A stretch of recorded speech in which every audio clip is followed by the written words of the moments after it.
So Venus. Okay, let's do it then. Conspiracy theories, unexplained mysteries, everything surrounding Venus. Let's get into it then. Bizarre to be true, but it is. A pilot suddenly finds out that he's throwing a plane into a nosedive to avoid the planet Venus. The Air Canada flight was en route from Toronto to Zurich, Switzerland. It was about halfway across the Atlantic when this happened. The first officer requested what is called a controlled rest in the cockpit. That's a short nap during the flight, which is allowed. It's only supposed to last a maximum of 40 minutes. But how does a pilot nosedive a plane to avoid planet Venus? And this is said on CNN. Now, granted, I used to be the king of the bloopers, love to watch the bloopers, different things happen on those news channels. Granted, right? They read that teleprompter. They read that teleprompter. And if somebody who's typing that stuff in accidentally typed the wrong thing in, it's hilarious. They read it anyway, right? So I'm hoping that's what it is, but I can't help but be like, yo, a pilot nosedives a plane to avoid the planet Venus? How? How, Sway? How does that happen, Sway? Let's keep going. Oh, this person had the time to look it up. It says the shortest time a spacecraft has taken to get from Venus from Earth is 109 days or 3.5 months. That's crazy, though. That puts things into perspective, though, when you think about how long it'll take us. That's why we got to figure out being able to travel at the speed of light. Because to be able to get to some of these planets we want to explore, we've got to shorten that time, bro. If we wanted to go to a planet that's far out there, it could take our entire lifetime. It could take our entire lifetime and we never get there. That's what we got to shorten. But anyways, it goes on to say the longest journey took 198 days or 6.5 months. Most journeys take between 120 and 130 days, which is about 4 months. So I highly doubt a plane is just nosediving, but let's keep going. But the officer slept for about 75 minutes, clearly in a deep slumber.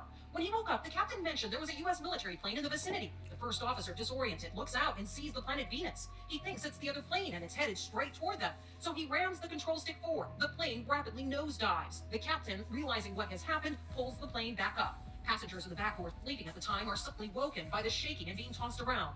I was literally violently thrown out of my seat and slammed into the ceiling. I was in a window seat, and so I hit the top of the ceiling and fell back to the ground, and after that it was just kind of chaos. We had felt that we might have hit something, but it's that violent of a push, I guess. It felt like we'd hit a mountain or another object. It wasn't turbulence. It didn't feel like turbulence. It didn't feel like free falling. It felt like we'd hit something. It was only after the release of the report by the Transportation Safety Board of Canada this week that we found out what really happened. Aviation expert and pilot Jim Tillman says it's clear certain policies weren't followed, but he sympathizes with the pilot. If you've never seen Venus light up like that in a dark sky, you don't know. There's no frame of reference for you to realize that it would. So they talking about another plane? But can you imagine that with no clarification or nothing like that? Them saying that? Yo, that needs context, man. They gotta stop doing that. They need that. And they put it out there. They know it's gonna spark, like it's gonna go viral. They know that.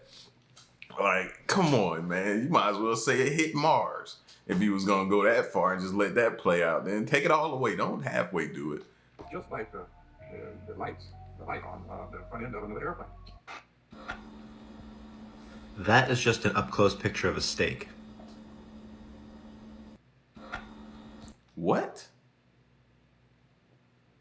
He said that was an up-close picture of a steak. But anyway, let's read what it has behind it. You know what I mean? That's what I want to talk about. Because this looks to me like a volcano. It says vast volcanic eruptions may have turned Venus from paradise into hell. So, what if one of the videos we was just watching about time travel talked about Elon Musk, you know what I mean? Being the first person to live on Mars and colonizing Mars and everything that he's doing, you know what I mean? Just pretty much foreshadowing it happening pretty much after something catastrophic takes place on Earth, right? So that got me to thinking. This is how I started wanting to research different planets and, you know, being able to live. And Venus was one of the ones that popped up, not as habitable, but, you know, a place to look into. So I'm like, you know, what if we were to colonize Venus? Is it possible? Well, here you have vast volcanic eruptions that have turned Venus into just, you know what I mean, pretty much a huge volcano. No, we can't coexist there. No, like, look at that. That just screams hot. That just screams terror. That just screams not safe, not possible for us. So we may have to take Venus off our list of places that we can colonize one day. I don't know. Let's keep going and see what we find out. Okay, so let me let me ask you this. If we are able to colonize Mars, the thing is Mars is a smaller planet than Earth. We're not going to be able to bring everybody up there. Only the people with money are going to be able to go up and actually live on this planet. That's interesting she said that, right? Because the video we were checking out, and for those of you, by the way, who want more of the video and less of the reaction, then you're gonna have to find another channel, because now I'm starting to transition to where I want this to be more of a intimate conversation type thing that we do now. No more just the videos where the video is long and we have little small conversations. No, I'm gonna talk a lot more. So if you don't like that, please exit. Now's your time. Anyway, so back to the discussion. Like, when I was looking at that video and I was talking about that same video I referenced earlier with Elon Musk, and they were saying that he would be the first, and you know the amount of people they followed that was saying who would be on the planet. How many people? 56,000. 56,000. Now let that sink in, right? Because just like she just clearly said, all of us can't go. So now you with me on why we need to figure out what other planets, and she's speaking from a stance of saying only the wealthy, only the ones that have a lot of money will probably be the ones that go first. That's crazy. Remember back in the day, something happened, they'd be like, first people are who? Women and children. They starting with the wealthy now. Sad, so sad how far we've come. Wow. Right. And the thing about, if you look back at history, the people who were on top have a way of writing history in their favor.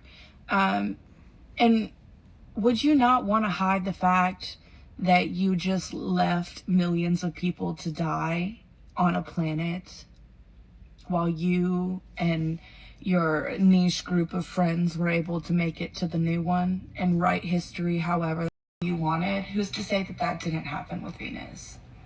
That just the social elite brought their people here and left everyone to die on Venus. The thing is we weren't able to get any actual photos of Venus. Like, growing up, it was always like such an alluring thing for me because there was no pictures. People weren't, you didn't have the technology to be able to take pictures of Venus. We didn't get our first visible light image of Venus until last year, 2021. We haven't even gotten soil samples of Venus. It's just something that's just been not really talked about. I wonder why. Evolutionarily, first of all, evolution is not something that has happened. It is something that is continuing to happen. We are in the process of evolution as we speak, just as back then they were in the process of evolution. So to say evolution started on Earth, it doesn't make a whole lot of sense, because evolution is happening everywhere, all at once, at all times.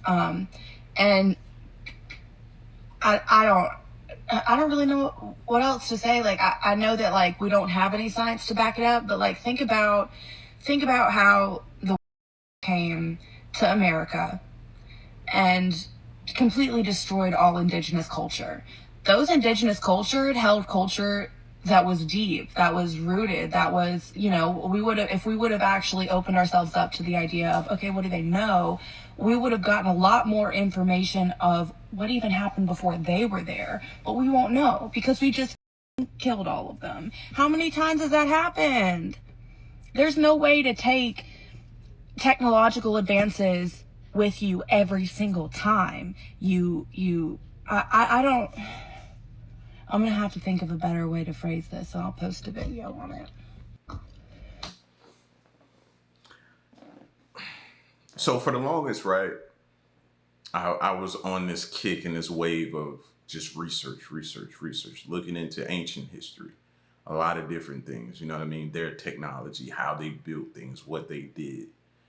And come to find out, a lot of the stuff, there's so many missing links everywhere, holes, gaps in history, everywhere.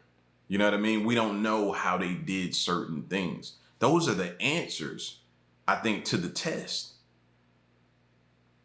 We're missing a lot of that stuff, you know? So how do you go forward if you don't know where you've been?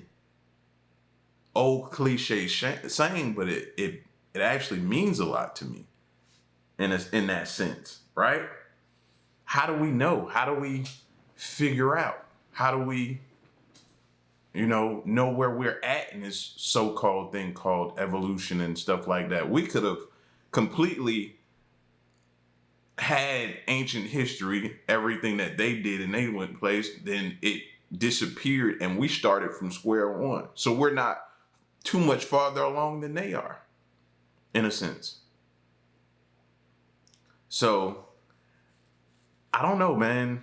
It's interesting. And it seemed like it stressed her out pretty well about this whole Venus conspiracy and different things like that, man. They could have known about. They were heavy into astrology and the planets and different things like that. They were heavy from the things that we've found from the past. They were heavy into it.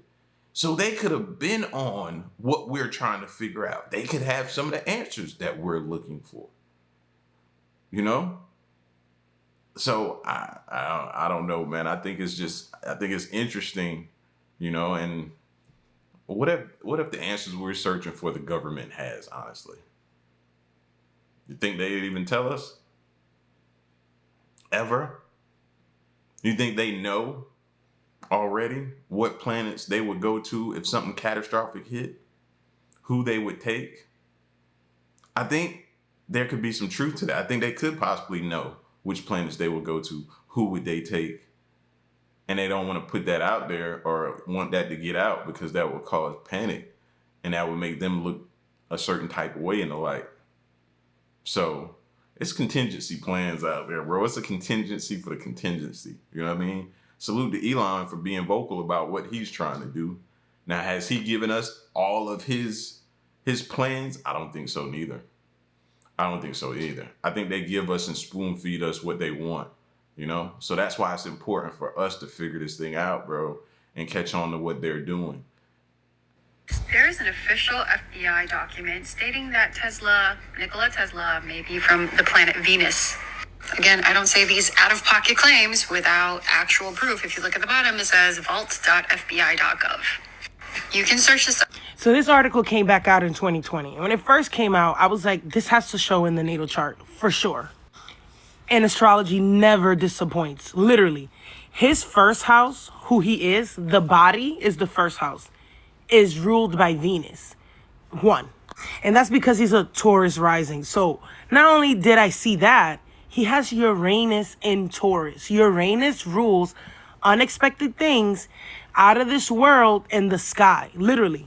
Now, we could go into further details in the natal chart. Like, for instance, Venus also ruling the house of work. He used to work in another Venus planet.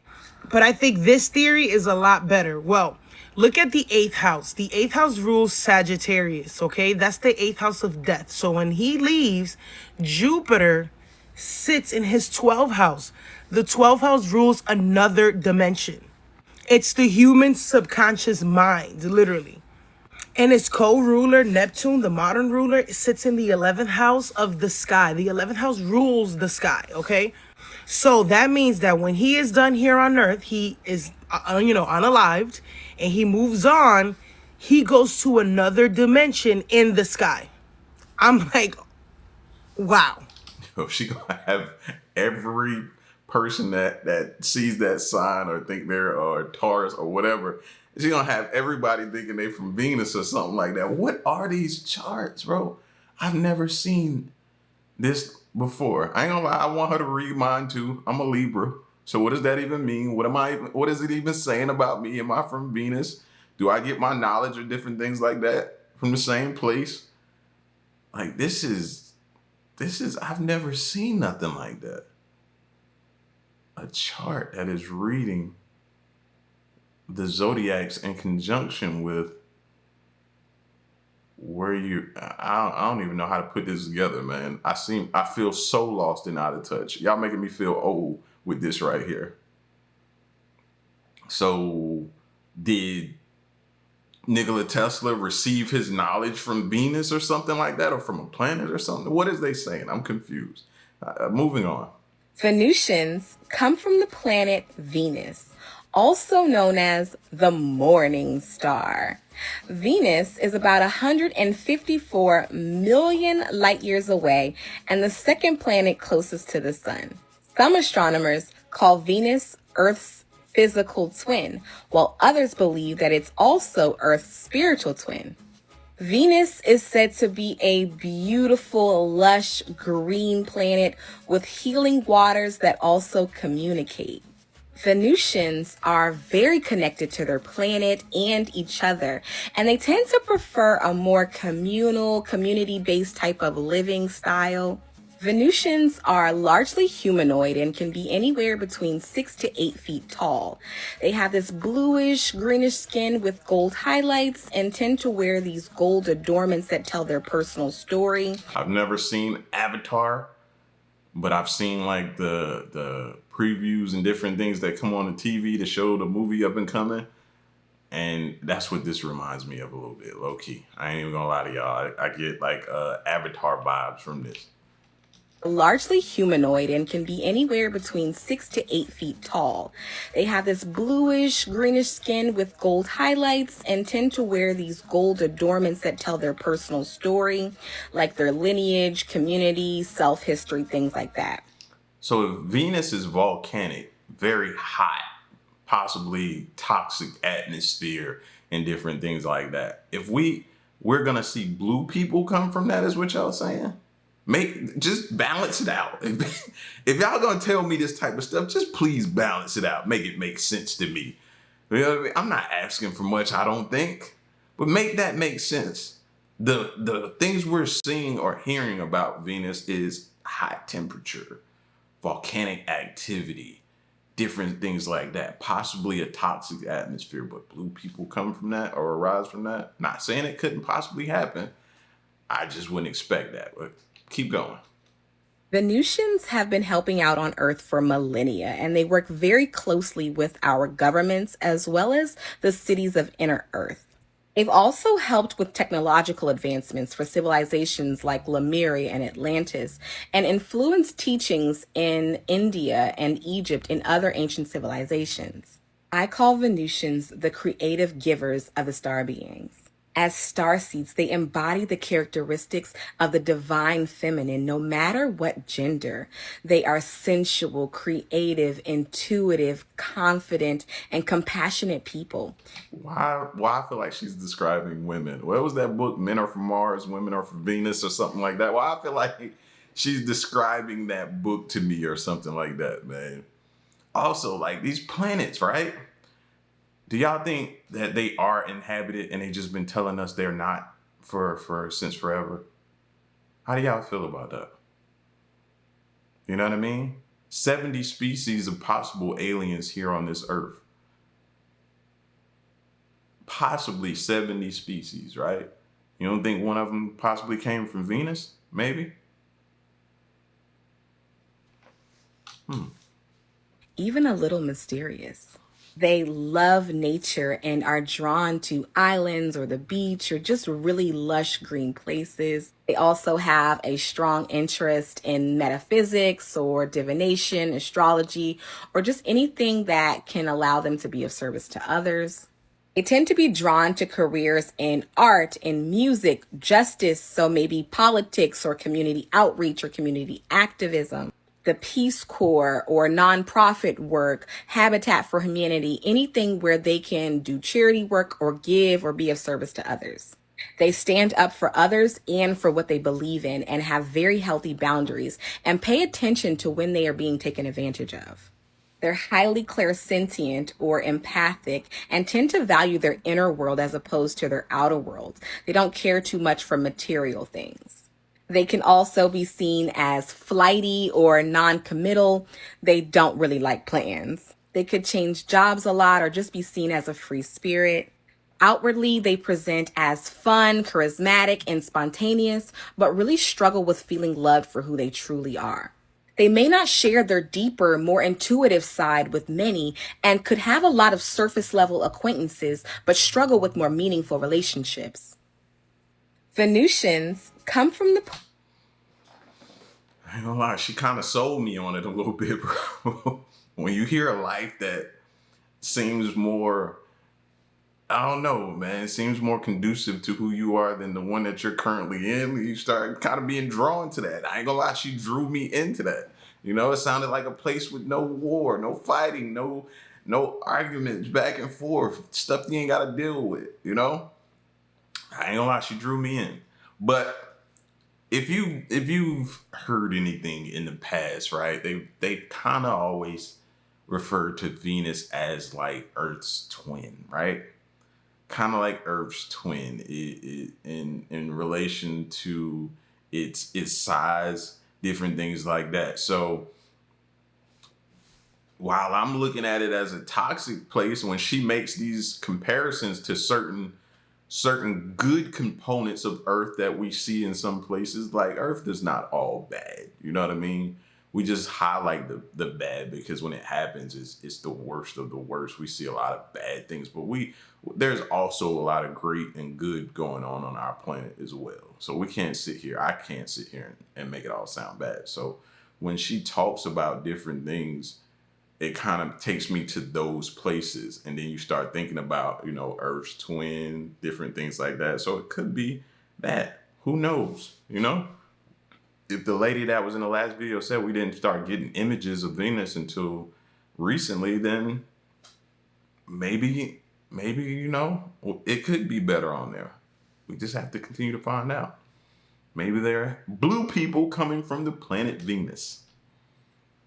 Scientists say that Venus was once exactly the same as Earth, but it's now just a ball of flames, and they fear we may soon meet the same fate. Astronomers and experts believe that Venus was once identical to Earth, a paradise in every possible way. However, after an...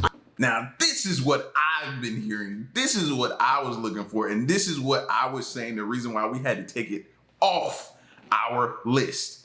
This is what I've been hearing about Venus. That's why when y'all say all of this cute and cuddly and stuff about Venus and what it's like, I'm like, Venus who? You talking about the tennis player, one of the greatest tennis players that ever walked the earth? That Venus y'all talking about? You know what I mean? Venus and Serena, that Venus? That's what I'm thinking. I'm like, where? This is what I picture in my mind when somebody says Venus. So yeah, tell them, dude, this is what I've been hearing. Scientists say that Venus was once exactly the same as Earth, but it's now just a ball of flames, and they fear we may soon meet the same fate. Astronomers and experts believe that Venus was once identical to Earth, a paradise in every possible way. However, after an unexplainable event occurred, Venus is now nothing but a ball of lava and fire. Scientists say that it's possible the sun caused Venus to slowly turn into the literal definition of hell. However, others believe that global warming and volcanoes caused Venus to slowly fade away. Whatever the case may be, many experts fear we may soon meet the same fate. Follow for more creepy true story. That kind of makes sense, don't it? Don't that kind of make sense to you?